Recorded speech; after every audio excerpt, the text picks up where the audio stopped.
A few updates on what's been happening in digital data and tech law. Firstly, Anthropic has been knocking the share prices of various software companies down.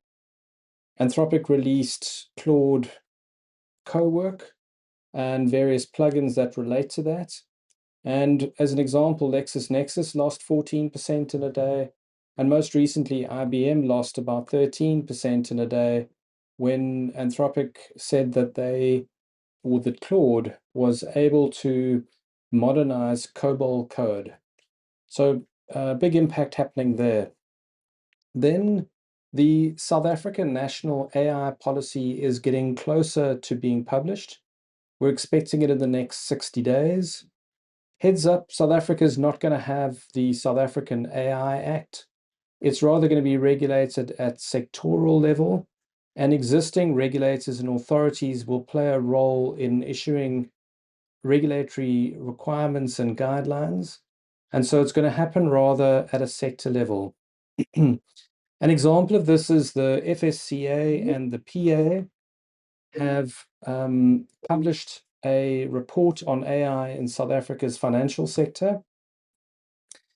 Then, from a direct marketing perspective, the information regulator, we understand, is preparing an enforcement notice around the issue of whether outbound telemarketing must be on an opt-in basis.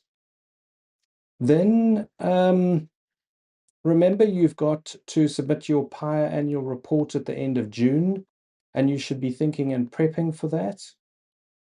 There are also interesting scenarios playing out where the US government wants to use AI for military purposes, and there's a fight there that's going on with Anthropic.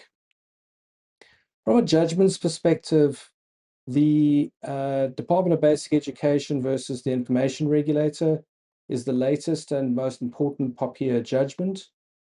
There are also judgments around business email compromises, and there's one that confirms that the purchaser carries the risk of EFT fraud.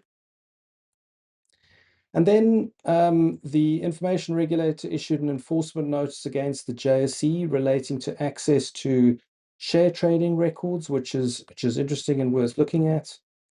And there continue to be a number of breaches which we can learn lessons from in many different jurisdictions. We still haven't got the cross-border guidance note from the information regulator, and it might be some time. But the regulator has initiated a code of conduct for communities with gated access or properties. So that's residential and commercial properties. And that process is going to unfold and have a big impact in the physical security business. And really, those are some of the key highlights of what's been going on recently in the world of digital data and tech law.